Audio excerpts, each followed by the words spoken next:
مزید اسلامی بیانات کے لیے مفتی ثاقب خلیل یوٹیوب چینل کو سبسکرائب کریں۔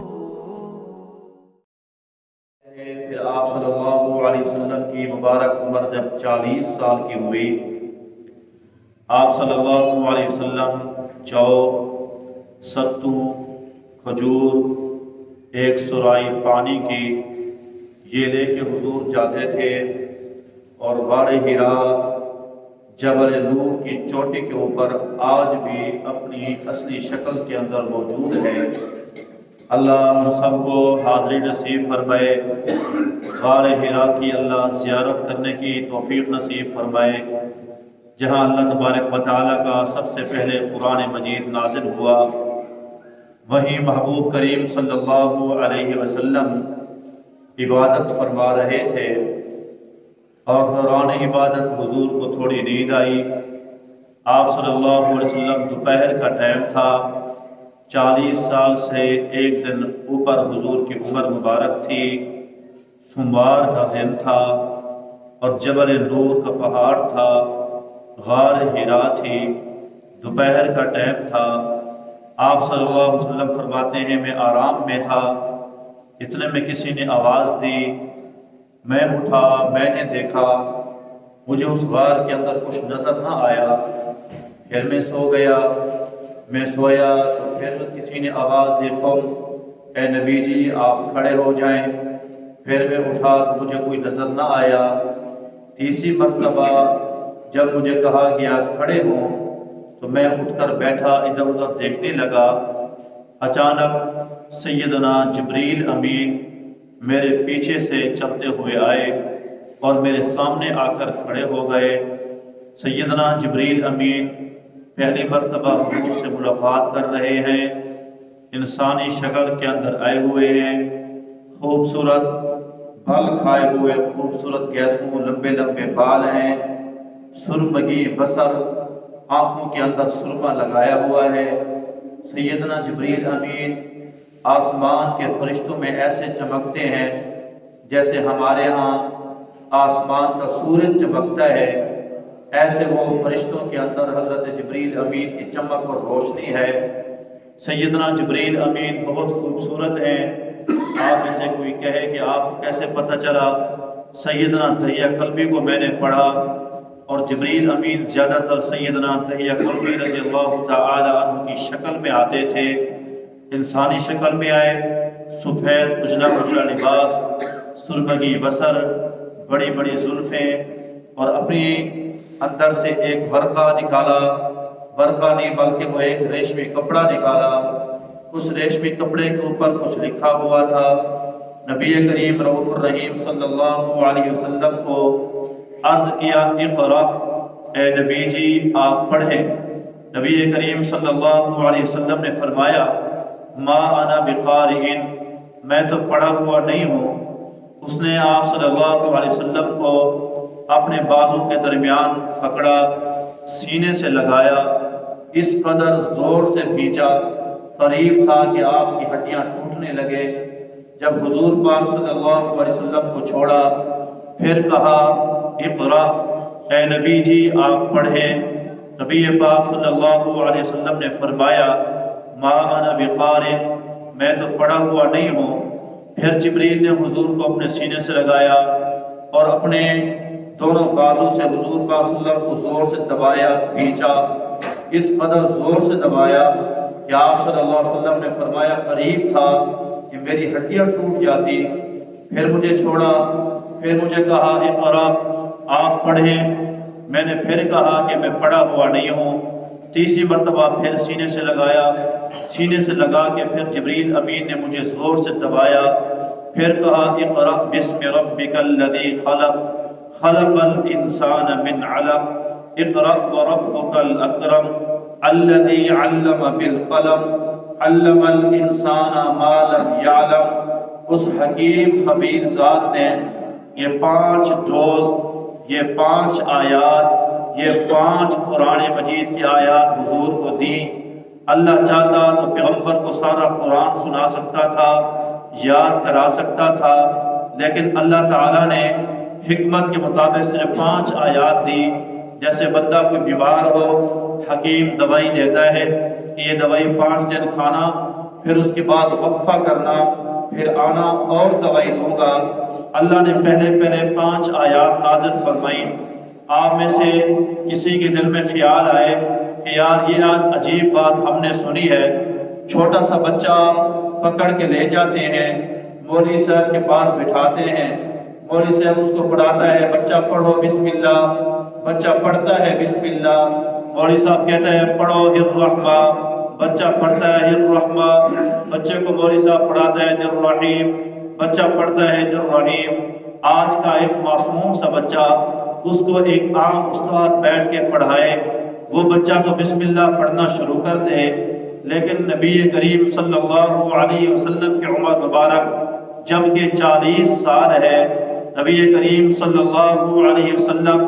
سارے مکہ میں سب سے زیادہ ذہین ہے، کامل العقل ہے، فصیح و بلیغ عربی قبیلہ سعد سے سیکھے ہوئے ہیں، اور پھر عربی میں جبریل بات کر رہا ہے۔ میرے محبوب فرما رہے ما انا بقارن، ما انا بقارن، میں پڑھا ہوا نہیں، میں پڑھا ہوا نہیں۔ یہ مولوی صاحب کیا بات ہو گئی؟ عزیزو، اصل وہ کپڑا، وہ ریشمی کپڑا جو جبریل نے اٹھایا ہوا تھا، اس کے اوپر آیات لکھی ہوئی تھی۔ میرے محبوب کریم صلی اللہ علیہ وسلم یہ سمجھ رہے تھے جبریل یہ فرما رہے ہیں کہ یہ کپڑا جو لکھا ہوا ہے یہ وہ بھی خاص کر زمرد اور مرجان خاص قیمتی دھاتوں سے اس پر لکھائی ہوئی پڑی تھی، وہ عام قلم کی طرح لکھا ہوا نہیں تھا، خوبصورتی کے ساتھ لکھا ہوا تھا۔ حضور سمجھ رہے تھے کہ مجھے کہا گیا کہ آپ جو کپڑے کے اوپر لکھا ہوا ہے قرآن یہ پڑھیں۔ آپ کو امید ہے، کبھی سکول گئے نہیں، مدرسہ گئے نہیں، کبھی الف با کا حضور کو پتہ نہیں تھا۔ یہی تو وجہ تھی کہ جب مکہ کے قریشوں نے کہا تھا کہ آپ اپنے نام سے آگے رسول اللہ ہٹائیں گے تب شریعت مکمل ہوگی، حضور نے فرمایا تھا علی میرے نام کے آگے رسول اللہ مٹا دو۔ جب حضرت علی المرتضیٰ کی آنکھوں میں آنسو آ گئے، کہا میرے حبیب پیغمبر میں سب کچھ ہو سکتا ہے، برداشت کر سکتا ہوں، لیکن آپ کا نام اپنے ہاتھوں سے نہیں مٹا سکتا۔ میرے محبوب نے فرمایا چلو علی مجھے بتا، جہاں رسول کا لفظ لکھا ہے میں مٹا دیتا ہوں۔ حضرت علی نے اشارہ کیا، پاک پیغمبر نے وہاں سے رسول اللہ کا لفظ مٹایا۔ پاک پیغمبر صلی اللہ علیہ وسلم لکھا ہوا دیکھ کر پڑھ نہیں سکتے تھے، اس وجہ سے فرمایا ما انا بقارن، ما انا بقارن، ما انا بقارن، میں پڑھا ہوا نہیں ہوں۔ لیکن جب جبریل امین نے پڑھنا شروع کر دیا تو حضور نے بھی اس کے ساتھ پڑھنا شروع کر دیا۔ فرمایا جبریل جب قرآن مجید پڑھنے لگا ایسے لگنے لگا جیسے پتھر پہ لکیر کھینچی جا رہی ہو، اللہ میرے دل کے اوپر یہ قرآن لکھواتا چلا گیا۔ پانچوں کی پانچوں آیاتیں مجھے یاد ہو گئیں۔ اب بھی بندہ مجھ سے سوال کر لے کیا ضرورت تھی جبریل کو پاک پیغمبر کو اتنا دبانے کی کہ تیسری مرتبہ حضور نے فرمایا اتنا دبایا قریب تھا کہ میری ہڈیاں ٹوٹنے کو ہو جاتی۔ یہ کیا وجہ تھی؟ سینہ بسینہ کیوں لگایا جا رہا ہے؟ اس کے لیے بڑی بڑی حکمتیں میرے پاس ہیں۔ نبی کریم صلی اللہ علیہ وسلم کو سینے کے ساتھ لگایا تاکہ نبی پاک صلی اللہ علیہ وسلم کے دل کے اندر نوری صفات پیدا ہو جائے۔ اللہ کا آنے والا جو قرآن ہے اس وحی کے اٹھانے اور برداشت کرنے کے لیے دل کو تیار کیا جا رہا تھا۔ سینہ جو لگایا گیا تو سینے کے اندر تو دل ہوتا ہے، وہ دل جبریل کے دل سے لگ رہا تھا تاکہ حضور کا سینہ منکشف ہو، حضور کا شرح صدر ہو کہ آگے پورا قرآن جو اتارا جانا ہے پاک پیغمبر کے سینے کے اندر رکھنا ہے۔ قرآن تھا کوئی مذاق تو نہیں تھی۔ اِنَّا عَرَضْنَا الْأَمَانَةَ عَلَى السَّمَاوَاتِ وَالْأَرْضِ وَالْجِبَالِ فَأَبَيْنَ أَن يَحْمِلْنَهَا وَأَشْفَقْنَ مِنْهَا وَحَمَلَهَا الْإِنسَانُ، جس کو پہاڑوں نے اٹھانے سے ہاتھ جوڑ لیے، جس قرآن کو زمین نے اٹھانے سے 10 بشتہ معذرت کر لی، جس قرآن کو اٹھانے سے اللہ کے آسمان نہ اٹھا سکے، صاف ظاہر ہے وہ اتنا پاکیزہ اتنا بھاری جسے خود اللہ تبارک و تعالیٰ خود کہتے ہیں کہ ہم نے اِنَّا سَنُلْقِي عَلَيْكَ قَوْلًا ثَقِيلًا، ہم وہ آپ کے اوپر بھاری بوجھ نازل فرمائیں گے۔ پاک پیغمبر کے اوپر جب قرآن اترتا تھا سیدنا زید بن ثابت رضی اللہ تعالی عنہ فرمایا کرتے تھے کہ ایک مرتبہ آپ صلی اللہ علیہ وسلم میری ران کے اوپر آرام فرما تھے کہ جبریل امین قرآن لے کر آئے، اتنا بوجھ تھا وحی کا، اتنا بوجھ کہ قریب تھا کہ میری ران ٹوٹ جاتی، میری یہ ٹانگ ٹوٹنے کے قریب تھی۔ جب وحی اترتی تھی، حضور ایک مرتبہ اونٹ پہ جلوہ افروز تھے تو اونٹ آپ کی وحی کا بوجھ اٹھا نہ سکا، وہی گھٹنے کے زانوں کو گھٹنے ڈال کے بیٹھ گیا۔ وہ قرآن کا بوجھ جو اونٹ نہ اٹھا سکے، وہ قرآن کا بوجھ جو زمین و آسمان نہ اٹھا سکے، وہ پاک پیغمبر کو دیا جا رہا تھا۔ ضروری تھا کہ وہ سینہ کھول دیا جائے، شرح صدر کر دیا جائے، اور پھر حضور کو تعلیم دی گئی کہ جب آپ اپنے صحابہ کو نور نبوت دینا چاہیں تو آپ ان کو سینے سے لگائیں گے تو سینہ بسینہ اللہ ان کو نور نبوت نصیب فرمائے گا۔ یہی وجہ تھی جب صحابہ اپنے کمزوری حافظہ کی شکایت کرتے پھر حضور ان کو اپنے سینے سے لگایا کرتے تھے۔ اس کے لیے میرے پاس کتنی مثالیں ہیں، آپ پڑھیں سیدنا ابو ہریرہ قبیلہ دوس کے اس جوان کو جس کو دنیا کا ہر بندہ جانتا ہے۔ سیدنا ابو ہریرہ رضی اللہ تعالی عنہ سے پوچھا گیا، ابو ہریرہ کیا وجہ ہے 4 سالوں میں 5374 حدیثیں پیغمبر کی کیسے یاد ہو گئی؟ کہنے لگے کہ میرا حافظہ بڑا کمزور تھا، میں نے محبوب پیغمبر سے عرض کیا اللہ کے نبی حدیثیں سنتا ہوں بھول جاتا ہوں۔ فرمایا اپنا کپڑا بچھا، میں نے کپڑا بچھایا، حضور نے دعائیں دی، حضور نے حدیثیں سنائی، فرمایا کپڑا لپیٹ کے سینے سے لگا لے۔ میں نے کپڑا اٹھایا، سینے سے لگایا، سینے سے لگانے کی دیر تھی، پھر کبھی پیغمبر کا فرمان مجھے بھولا نہیں۔ میں نے پڑھا سیدنا علی المرتضی شیر خدا رضی اللہ تعالی عنہ کو، فرمایا پاک پیغمبر نے مجھے قاضی بنا کے یمن کا بھیجا تھا، تو میں نے کہا لا ادری بالقضاء، حضور میں تو قضاءات کو فیصلوں کو جانتا نہیں ہوں، میں وہاں جا کے کیسے فیصلے کروں گا؟ نبی کریم صلی اللہ علیہ وسلم فضرب رسول اللہ صلی اللہ علیہ وسلم، پاک پیغمبر نے میرے مبارک سینے پہ مبارک ہاتھ پھیرا، ہاتھ رکھ کے حضور نے دعا دی، اللہم اہد قلبہ وسدد لسانہ،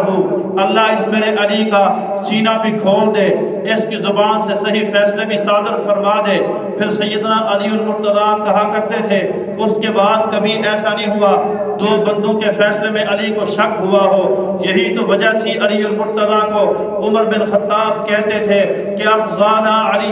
کہ ہم میں سب سے بڑا قاضی اور قضات دیکھنا ہو، چیف جسٹس دیکھنا ہو، علی المرتضی کو دیکھ لیا کرو جو ہمارے فیصلے کیا کرتا ہے۔ آپ کے فیصلوں پر پوری کتابیں ہیں، جو سینہ بسینہ علم ہوتا ہے عزیزو وہ بڑا مضبوط ہوتا ہے۔ میں آپ کو ایک اور مثال دوں، پاک پیغمبر کے ایک صحابی ہیں جس کو دنیا سیدنا عبداللہ کہتی ہے، جس کے ابے کا نام حضرت عباس ہے، ابا بھی صحابی ہے، بیٹا بھی صحابی ہے۔ حضرت عباس کے بڑے صاحبزادے حضرت عبداللہ بن عباس رضی اللہ تعالی عنہما فرمایا کرتے تھے کہ حضور نے مجھے اپنے سینے سے لگایا جیسے جبریل نے پیغمبر کو سینے سے لگایا۔ میرے پاک پیغمبر نے سینے سے لگا کے فرمایا اللہم علمہ الکتاب، اللہ اس میرے عبداللہ بن عباس کو قرآن کا علم نصیب فرما۔ حضور نے فرمایا اللہم فقہہ فی الدین، اللہ میرے عبداللہ بن عباس کو دین کی سمجھ بوجھ اور فقاہت نصیب فرما۔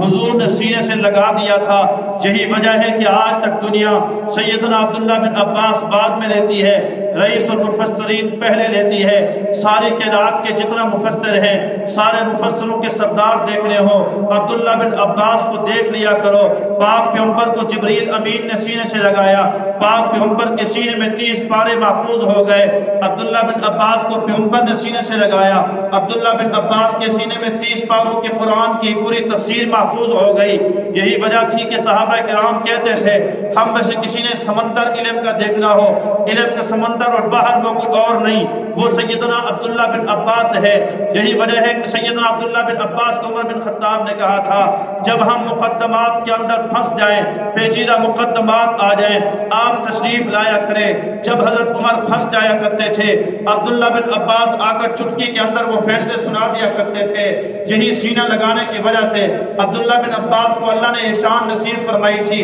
جوان کا بچہ صبح بیٹھتا تھا، قرآن کی تفسیر بیان کرتا تھا، شام ہو جاتی تھی، موضوع چین نہیں ہوتا تھا،